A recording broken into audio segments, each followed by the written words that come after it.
E aí, pessoal, beleza? Então, finalizamos a modelagem da estrutura e agora, vocês viram até que eu fiz até a barba, né? Dei uma arrumada no cabelo, lavei, né? Tava parecendo um mendigo já. Agora vem a parte mais interessante do curso, mais bacana, tá? Que aí a gente agora vai efetivamente processar a estrutura, calcular os esforços, pedir para o computador, pedir para o programa dimensionar os elementos, certo? Vigas, pilares, blocos, lajes. E aí, se eventualmente ele não conseguir dimensionar isso, né? Então, se ele calcular uma armadura que não caiba em alguma seção, por exemplo, a gente vai ter que dar uma solução. E são essas soluções são nessas soluções que consistem as análises, ok? Então, primeira coisa aqui, é só o pórtico aqui onde a gente parou, da aula passada. Como é que eu vou fazer para calcular? Aqui nesse botãozinho, que tem um raiozinho, processar estrutura. Clica nele e aí ele vai ter todas essas opções aqui, ó. Opção de análise estática linear é a análise dos esforços, certo? Então ele vai calcular todos os esforços, todos os momentos, cortante, esforço normal. Com base nisso, a gente pode deixar acionado aqui, ó, dimensionamento dos elementos, certo? E aí, nessa fase aqui, ele vai calcular todas as armaduras, ou pelo menos buscar calcular todas as armaduras, certo? No caso aqui tem essas outras opções aqui de determinação das flechas, certo? Isso aqui a gente vai deixar para posteriormente, depois que a gente já tiver analisado todos esses erros. Vale salientar aqui que vocês perceberam que é um sobrado que a gente não fez escada, né? Mas a escada, como ela está numa localização ali que ela provavelmente não vai apresentar tanto problema, porque o nosso problema realmente é a parte de fora aqui, que já vou mostrar para vocês o que acontece. Na parte de fora que eu digo é na fachada da casa, que ela tem vão ali, um vão muito grande que tem um pilar nascendo em uma viga, certo? E essa viga está carregada, então isso gera problemas na estrutura na parte da frente. Sempre que possível, aí a gente pode deixar para modelar a escada no final do programa, no final da análise, né? A não ser que você perceba ali que a escada realmente ela vai influenciar no seu modelo, mas nesse caso aqui ela não vai influenciar em quase nada, certo? Então a gente pode deixar para fazer essa escada um pouquinho mais para frente, depois que já tiver feito toda a análise da estrutura, beleza? Então vamos lá, deixar a análise estática linear ativada e dimensionamento dos elementos ativos, ok? Dependendo do computador, e essa parte ela pode demorar um pouquinho mais, certo? Ó, já finalizou. Então, resultados. O que eu tenho de resultados aqui? Né? Tem aqui a questão do coeficiente γz, certo?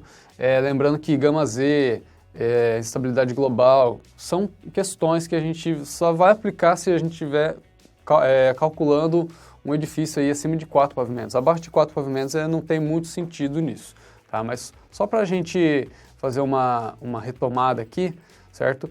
Se o γz, se a gente estivesse trabalhando com o edifício e o γz tivesse dado maior do que 1,1, né? A gente vai aqui dar uma olhada nessa mensagem aqui, ó. O processo P-delta não está configurado para ser calculado, né? Está configurado para não ser calculado. Se tivesse dado mais do que 1,1 e ele estivesse configurado para não ser calculado, né, a gente estaria com uma situação errada, certo? Uma situação equivocada em que, primeiro, eu deveria... duas soluções, né? Ou eu enrijecer a estrutura para esse γz ficar abaixo de 1,1 e aí não ser necessário o processo do γz, ou eu ativar o γz e aí o programa vai calcular os esforços de segunda ordem, vai dar uma aumentada ali nos esforços e, consequentemente, vai ter que aumentar os elementos para poder passar todas as verificações aí. Tá? Mas nesse caso, como é um sobrado, a gente não vai considerar essa análise de estabilidade global, beleza? E como é que eu faço para ver os elementos que deram erro? Então, aqui em relatórios, clica lá em mensagens da análise. Tá? Esse aqui pode dar um OK já, fechar esse aqui. Ó, abriu aqui esse relatóriozinho, né? E aí, ó, dimensionamento dos elementos. Ó, no pavimento baldrame. Todos os elementos da baldrame deram sucesso, né? Calculou tudo, todas as armaduras foram dimensionadas. As armaduras ali que o programa calculou couberam nas seções. Então, tá tudo ok aqui. Pavimento laje 1. Aqui já aparecem alguns elementos com erro, né? Então, pilar aqui teve vários com sucesso e pouquinho aqui com erro, né? Viga, mesma coisa, laje. Pavimento 2 tem mais pilares com erro, só uma viga com erro, uma laje com erro. E a cobertura, lembra que a cobertura é simplesmente puxei aqueles 4 pilares lá daquele volume da caixa d'água, certo? E só fechei com uma cinta ali de vigas, né? Então, provavelmente aquilo lá passaria mesmo, né? Não tem nada de anormal lá, não tem nenhum carregamento extra e tal, né? Lá foi só a carguinha de peso próprio mesmo dos elementos e boa. Então tá, qual que é o processo de começar a resolver isso? Primeira coisa que a gente vai fazer é o quê?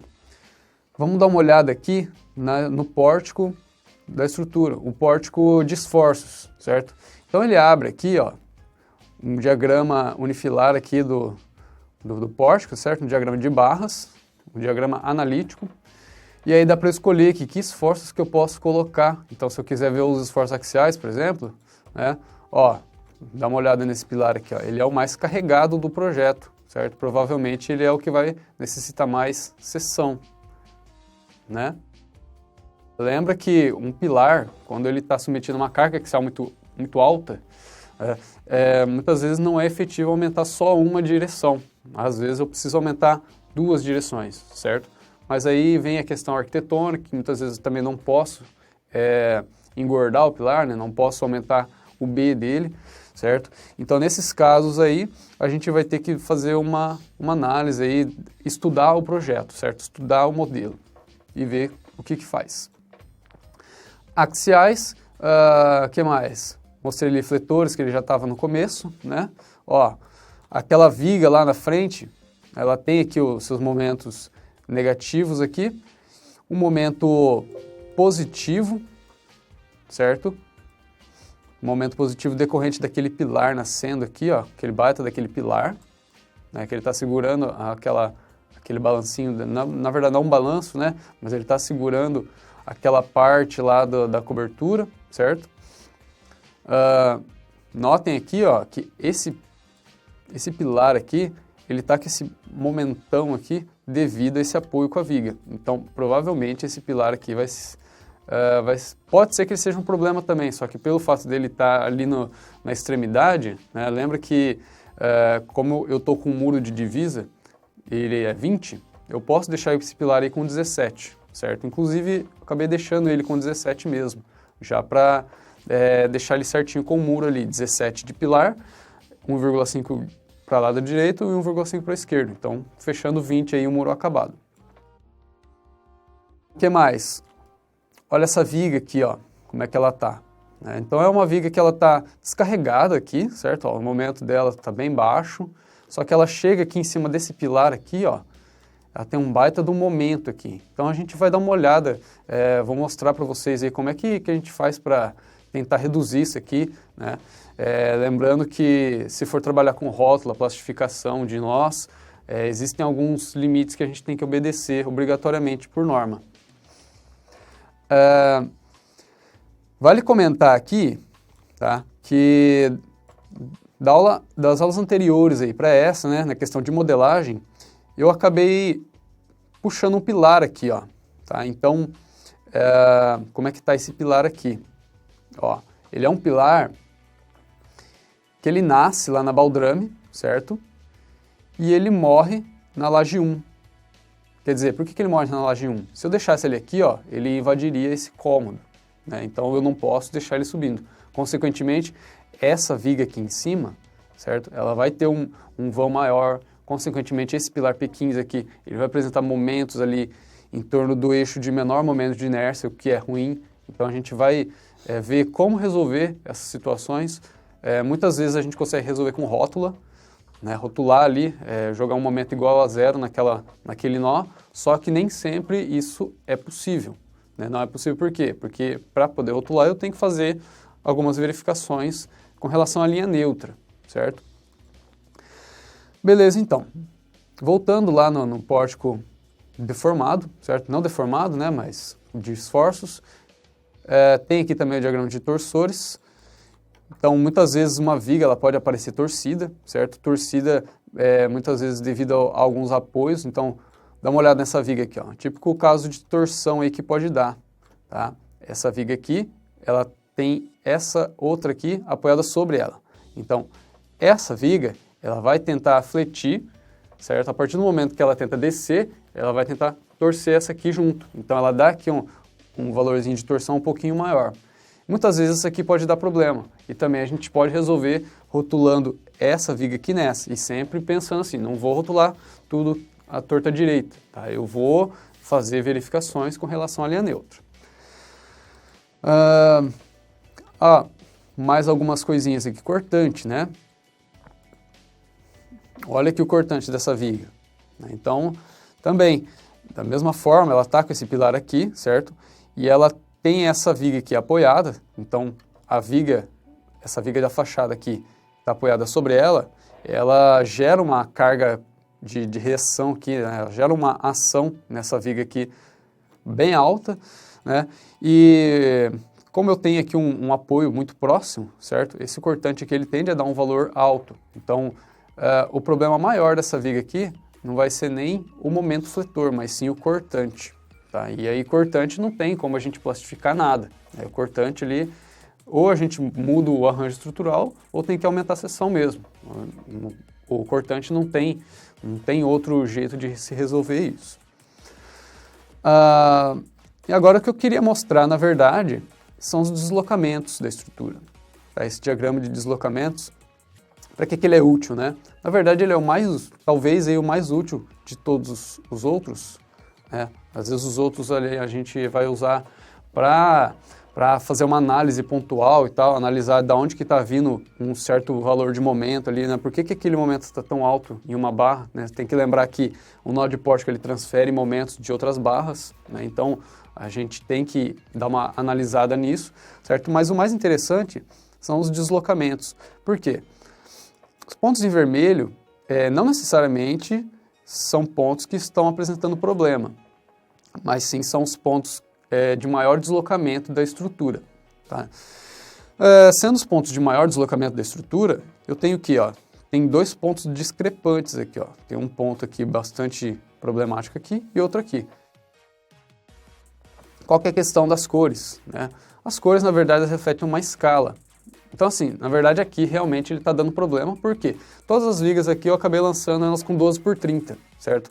Tanto viga quanto pilares, a não ser um pilar ou outro ali que eu acabei deixando um pouquinho maior por conta de encaixes ali na estrutura, né? Lembra que eu não queria deixar uma viga apoiada num pedacinho de viga, né? E aumentei um pouquinho o pilar ali, né? Só nesses casos aí eu deixei o pilar um pouquinho maior. Mas no restante aí, todas as seções elas estão com seção mínima.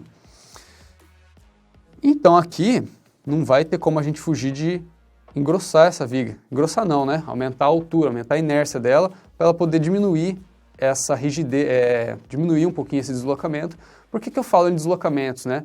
É mais fácil a gente pensar em restringir deslocamentos e aí como consequência disso, a tendência é que a estrutura ela vá se resolvendo conforme você vai controlando essas deformações, tá?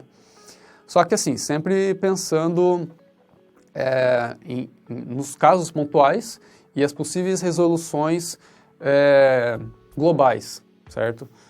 Não sei se deu para entender aí, tá? Mas muitas vezes a gente consegue resolver um elemento alterando dimensões de outros. Então, por exemplo, dá uma olhada nesse pilar aqui, ó. Esse pilar, né? Deixa eu clicar nele aqui. Ó, é o pilar P10, né? Pode ser que ele apresente um problema de momento aqui nessa direção, na direção dessa viga, ó, porque ela está caindo aqui, ó, está caindo para a direita, porque essa viga também está caindo aqui, está fletindo. Então, quer dizer, pode ser que se ele apresentar esse problema de momento nessa direção aqui, né, eu enrijecendo essa viga e essa viga aqui, pode ser que essa outra que está apoiada nele, ela vai tender a girar menos, consequentemente vai gerar menos momento nele, pode ser que ele passe. Tá? Então, são algumas análises que a gente vai fazer. Então, beleza. Regra geral aí, o que a gente vai fazer, né? O ideal não é a gente começar por pilar ou começar por viga, mas sim dar uma olhada nos dois ao mesmo tempo. Como isso, né? Vou dar uma olhada primeiro nas vigas, como é que elas estão aqui.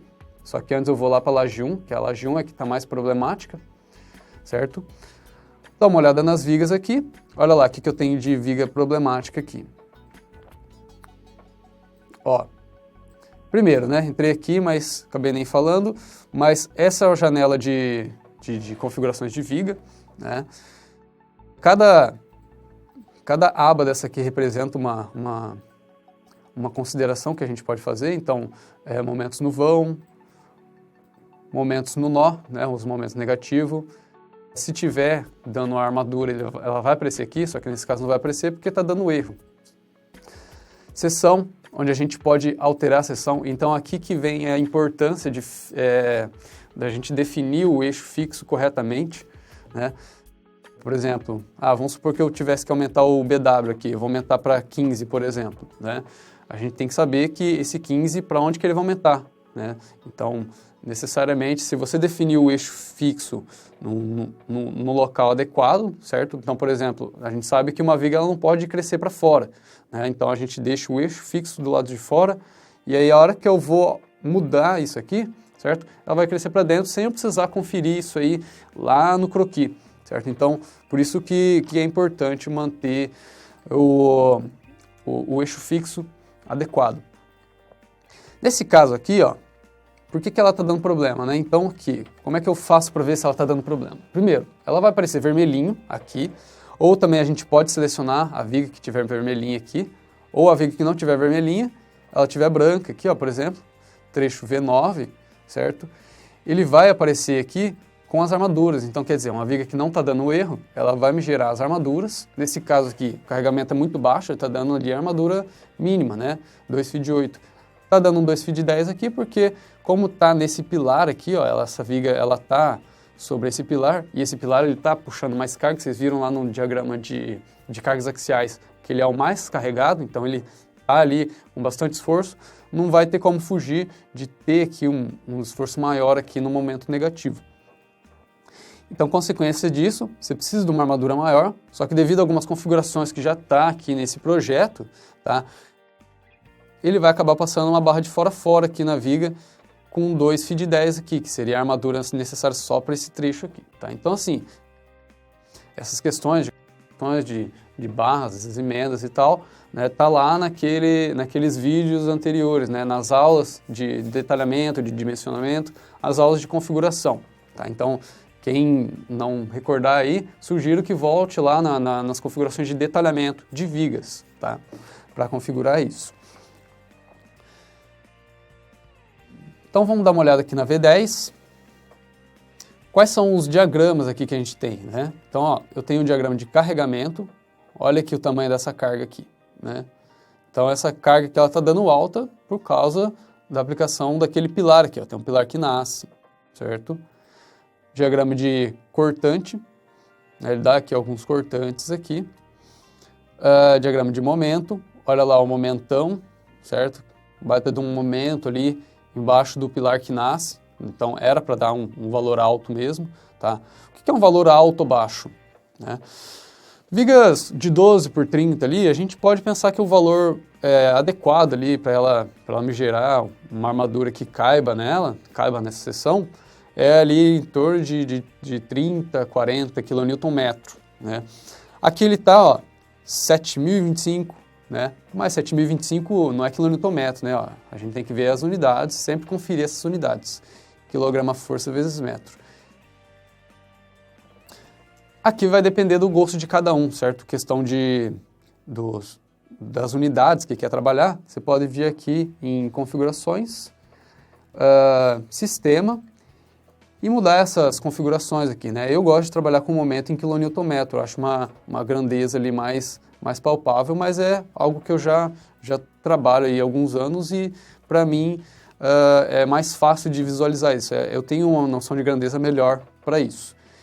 Então, não atualizou ainda, mas só voltar em um diagrama aqui e voltar nele, ele já atualiza ali, ó, 70,25. Então, quer dizer, ele está maior aqui do que um momento aceitável uma viga mínima, né?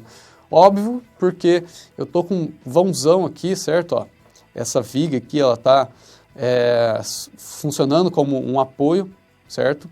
Esse pilar aqui também, que eu tinha colocado lá, que eu falei para vocês, também está funcionando como um apoio aqui. Então, assim, essa parte aqui está tranquila. O problema é essa parte aqui, ó. Eu tenho um apoio aqui e uma carga aplicada ainda em cima, certo? Então, não tem como fugir de aumentar essa viga aí. Bom. Só que antes de ir aumentando, vamos dar uma olhada nos outros elementos que também estão dando problema. Então, V16, olha aqui o momento que está dando lá em cima daquele pilar, ó, 96, certo? Então, não é só um momento no vão, certo? Que você precisa ter seção grande, mas um momento também no apoio. No apoio ali, na cabeça do pilar. Então, está dando 96 aqui, a gente vai ter que aumentar essa viga mesmo por conta disso. Os deslocamentos, ó, está dando um deslocamento ali, porque eu estou com aquela viga apoiada aqui. Então, 1,2 centímetros está dando ali de flecha. E a armadura, certo? Esse diagrama aqui é de armadura, que ele vem junto com o momento. Se ele estiver dando erro, ele não vai apresentar essa armadura, né? Mas é aquele mesmo diagrama que eu mostrei aqui dessa V9. Tá? Essa aqui também está dando erro. Qual que é o erro dela, né? Só clicar aqui, ó, nessa janelinha. Erro na armadura negativa, nó 1. Então, está dando o CG da armadura muito alto. Quer dizer, não está cabendo a armadura ali nessa seção. Resoluções, né, desses problemas. Ou a gente aumenta essas seções, ou dá uma estudada ali em como reduzir essas solicitações, tá bom? Vamos dar uma olhada agora nos pilares. Como é que tá esses pilares? Para a gente ver pilares, tá? A gente não vai ver pilar em cada, por exemplo, laje 1, pilares da laje 1. Não vou ver isso aqui, ó.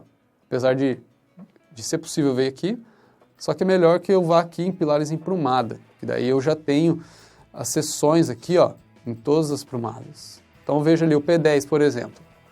O P10, ele está aqui, ó, nenhuma bitola configurada para armadura longitudinal pode ser usada. O que está dando aqui de problema?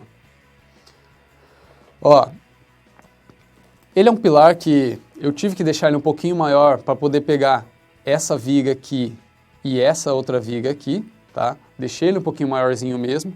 Só que assim, ó, ele está dando aqui 33 kN, 28 na maior inércia, certo? Esse é um valor aceitável porque o ND dele é baixo, tá? Então lembra assim, o dimensionamento de pilar, ele depende muito, não só dos momentos, mas ele depende da carga axial, certo? Então, ele tem essa questão aí, que ele vai depender da iteração entre esses esforços, tá? Nas próximas aulas aí eu vou mostrar para vocês um programinha chamado Oblíqua, né? Normalmente aí é usado na faculdade para dimensionamento e cálculo de armadura de pilares com base nessas solicitações. Vou mostrar aí nas próximas aulas a questão assim, o quanto que um pilar convencional ali, 12 por 30 com 4 armadurinhas de 10 milímetros suporta ali em termos de esforço axial, momento fletor em X, momento fletor em Y, certo? Então, ó, ele está dando aqui, só para adiantar já a solução desse problema, né, ó, está com 11,13 aqui. O que eu posso fazer? Posso pensar em rotular essa viga aqui em relação a esse pilar e tentar matar esse momento de 11,13 que está dando, é uma solução. Outra solução, eu posso pegar aqui esse trecho, lembra que esse trecho aqui era o mais problemático, né? Eu posso pegar esse trecho aqui, certo? E enrijecer ele. Consequentemente, eu vou reduzir um pouquinho essa rotação dessa viga e, consequentemente, vai reduzir o problema desse pilar em relação a esse momento. Tá? Então, assim, uma das coisas que já dá para a gente pensar em fazer, aumentar aqui, ó, esse 40, essa viga aqui para 40, joga essa viga aqui também para 40, tá? E essa aqui, vamos deixar ela do jeito que ela tá, certo? Porque o deslocamento problemático dela é na ponta, certo? O problema dela não é no vão aqui. Se fosse no vão, sim, eu aumento ela. Só que como é na extremidade, o que está dando esse deslocamento maior aqui é essa viga aqui, que também está sendo refletida nessa aqui. Então, só voltando aqui para a gente dar uma olhada nesse probleminha aqui, quanto que estava dando de momento nesse pilar? 11, certo? Então agora eu vou rodar a minha análise estática linear, certo? Sem o dimensionamento dos elementos, certo? Porque não necessariamente precisa disso agora, tá? E já mostro para vocês o que acontece na próxima aula aí, tá? Para essa aqui não ficar muito extensa também. Até já!